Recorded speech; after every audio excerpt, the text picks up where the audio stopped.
I decided we're going to do a walk around the land and look at all our sacred spots and tell the story of this land.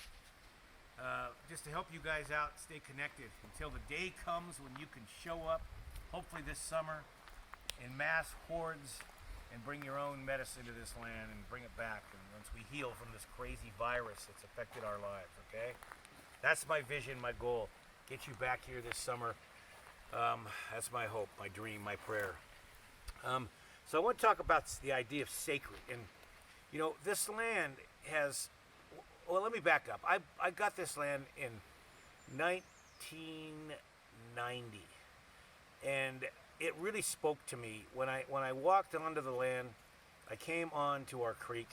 I was already taken by the water, the beauty of it. A sacred feather came floating down the creek. It was a center tail feather of a red-tailed hawk, which at the time, and still is, one of my power animals. And I actually had a hawk named Portia, who I took around and spoke in public to large groups of people about the plight of birds of prey today. And then I looked up at a tree and I saw this earth spirit. I call him the earth keeper. And I looked at and he kind of nodded to me. And then I looked at the water and I looked at the realtor and I said, we're buying the land. And in the afternoon, the land was ours. Now, it's strange to own land. I got to admit, it doesn't seem right in some ways, but I realized very quickly as I started to come and sit on this land and meditate that I was supposed to become the earth keeper of this land. And so was born the term earth keeper or earth caretaker. And I quickly learned that one of my purposes in life for the rest of my life on this earth, and I was in my 30s back then, was to care for this land, to keep it healthy for all living things, including you guys, so you could come here and be touched. And then in that touching, you go off in your lives and touch the rest of the world with what this land gave you, that spirit that the land gave you, the sacredness. So I want to talk a little bit about sacredness. One way you make land more sacred is by taking the beauty of it and enhancing the beauty with human art, creating space that's beautiful, that people can focus their attention on the land and receive the land. Because one of the things that's so important for us humans is to learn to stop and just be. Practice stillness, the art of just being. And we're so busy all the time, even when we love nature, that we forget that. So sacred places sometimes force us to focus and to just sit and be. So this spot here, this is in line with my Celtic ancestors. This is an earth circle, a Celtic circle we call it. And it's kind of semi-wild, semi-natural. We use it for ceremony. And it was built by a 5th grade class every year here from Waller School of Peninsula. The teacher was Sandy, who graduated actually 3 classes from our school. Well, each one came for about 5 years each. And they put all their love and energy into this, as well as so many of our students in our other classes. I remember there's some big giant rocks here that the master rock mover John Bach moved. And you can just see every rock has its story. And you just come into this space and you get the power of the circle. The earth is round, the moon is round, the sun is round, birds' nests are round, the seasons come in a circle, the power of the circle, and the natural plants coming back. And you sit in here and you meditate or you dance, you know, my wild, crazy dancing. And that's all you're going to get right now. Well, maybe a little bit more. And you let the space speak to you. And that's all it is. And it speaks through beauty. It speaks through feeling. Your emotions come up. Powerful thoughts come up. Ideas, epiphanies come up. You could sleep in a space like this here. One of the gifts, you can come and lay your sleeping bag down and sleep here. You can have deep conversations with another person of a heart nature. Lives can change by simply coming into a space like this. Keep in mind, this space and all the others we're going to show you are within the sacred space of this land itself. And this land itself, as sacred as it is always viewed by Mount Shasta and Mount Etty sacred. And they're all on the sacred earth. It's important to keep that all in mind. Okay? So I'm going to take you now, I'm going to walk you down the trail to another incredible sacred spot, okay? Walk down the trail here. And then we'll go right over this way. I wanted to mention, sometimes our dogs get crazy on these walks. If I lose my temper and eat one, don't hold it against me. Right now you can see off in the distance here this incredible sacred space that Julie has created. She's been working on it for a few years now. It's made out of manzanita. And you can see how gorgeous it is just right there with the mountain backdrop and the blue sky. And would you ever think that dead manzanita could be so amazing? And you look at a space like that and it calls to you. One of the things you can do is learn what the call is. It might be a chill down your neck. It might be a gut feeling. It might be just an intuitive all-knowing that you have to go to that place.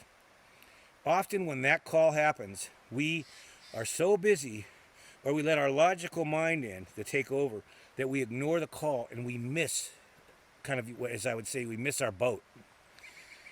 Ignore that. Listen to the call and go, okay? Go when the call comes. So follow me down the trail here in a sec.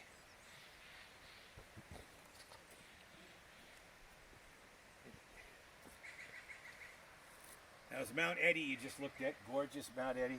Now, even trails are amazing. When you look at trails, you want them to wind so they make you look in different directions. You don't want them to be too good, so you don't walk too fast. You want the edges to be gorgeous so they speak to you. And you want little spaces along the trail to stop you and let you focus on the space. So if you walk down this trail, two things that really highlight for me are these gorgeous little trees. They're like Japanese bonsais. And something to remember too on trails, don't trim the trees so much. They love to touch people. And they love to be touched. Don't be a hands-off person. Touch them. And often if you see a tree that's struggling a little bit, like this little guy right down here, you can barely see it's in the shadow, give him a little energy, or what we call a blessing. Wish him a good life. And that tree may just grow way better because of that. And then as we turn, we look at this gorgeous piece here. It's a gorgeous old burned stump log.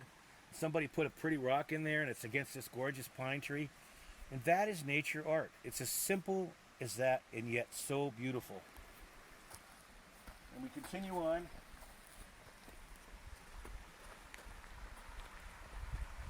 I love this rock garden here.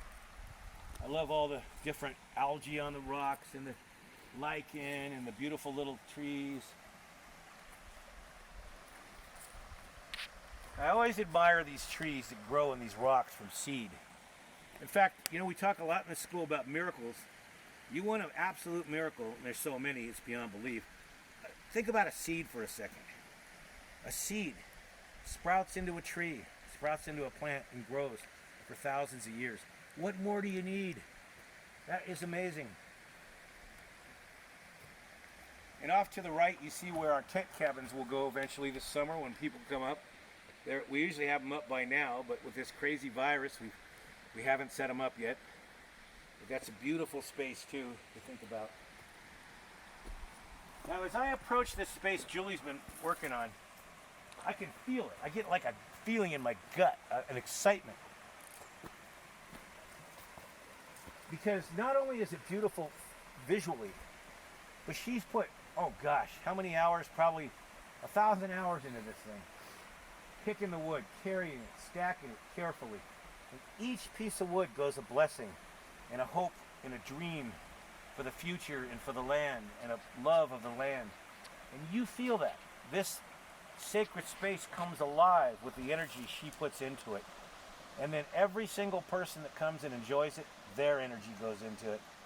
And that's what makes a place so amazing. The land holds memory. The land holds story.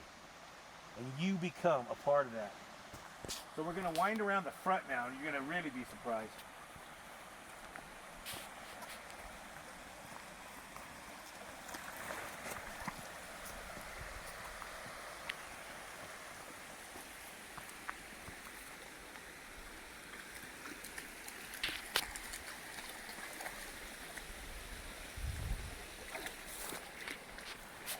Here it is. Look. This is the kind of place you can come and sit and meditate, practice the art of stillness and silence. You can come and sleep, you can talk with someone, you can stand up in it, you can disappear in it.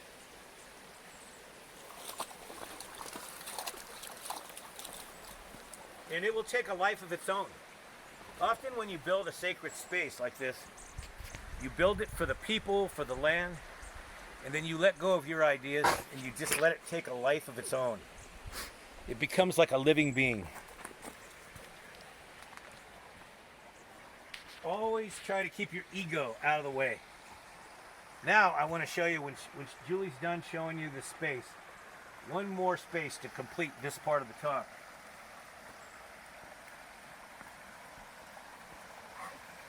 You come out and look at this. This used to be just a small little portion of the creek, kind of a trickle. And last summer we got our crazy twins from San Diego, their crazy wild girlfriends from Germany, and a bunch of other people helped to clear this space out and make some dams. So it's become this incredible body of water that reflects the earth, makes wildlife habitat stunningly beautiful. I mean, you can look up the creek, and that's the creek that runs through our camp, and our kitchen has all the energy from the school itself. So you can go up to the creek and follow it down to this space. And just enjoy this now. And I want to say I'll be back in a bit with another talk about more spots on the land. I just want you to enjoy the beauty of it right now. And thanks for listening to me. Ho.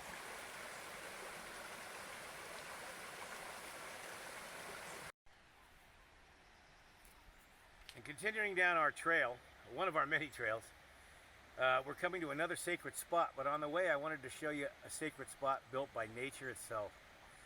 Just a little bit of help from us. And this is this incredible red ant nest. Look at these guys. I mean, so much can be learned from these guys. Not only is this stunningly beautiful what they've built here, and yes, we did put these rocks up here. They're not strong enough for that. But this is a community. You can learn so much. This COVID virus that's affecting us now, hopefully is teaching us that we have to come together as people with all of our ideas if we're ever going to survive on this planet in a good way and care for it. And what better teacher than the ants? Talk about working together to build something for all. There's a great saying the ants have. We've stolen it, borrowed it. It's one for all and all for one. Another one is one ant can do the work of one ant. 10 ants can do the work of 100 ants. 100 ants can do the work of 1,000, and 1,000 ants can do the work of 10,000, and so on. That is something to remember. Ask yourself, what are you doing today to work like the ants? Now follow me into this another incredible spot that Julie built here. Man, I wish I had that kind of talent. Okay, gorgeous spot.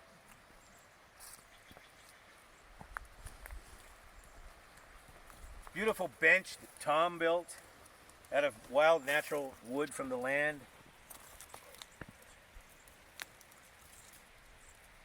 And this is a beautiful sculpture that used to be clay. We had it bronze at the Berkeley Foundry a number of years ago, about 20 years ago. And it's of an Indian woman, and it's called The Offering.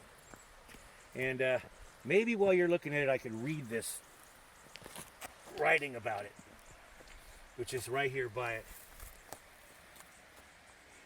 It's called The Offering. She waits for the reunion, at times wondering if he had forgotten to look for her. Although they have not yet met, she knows of his presence en route to her, an offering of gratitude for the return of her love and the end of her loneliness. Wow. And think about this. This nature is now coloring this in its own unique way. She's taking on different hues and things. And she's looking right at Mount Shasta and up at the sky above. So this site is meant for people to stop and sit and reflect on this idea of the offering and how it comes into our own lives, and the small picture is just our lives, and the big picture, how we live in the world today. Another sacred spot on the land. And last, I want to finish this part of the walk with saying, so many people, one of the things that makes these spots so special is how many people put their energy into it. Like Jean builds spots, Julie builds spots, I build spots, Tom does. Countless students of ours build spots. It's all that medicine into the land that makes it come alive and vibrate. And I hope it calls you guys back this summer and in the future. And we're going to continue these walks. I wish you all the very best until the next sacred moment. Ho!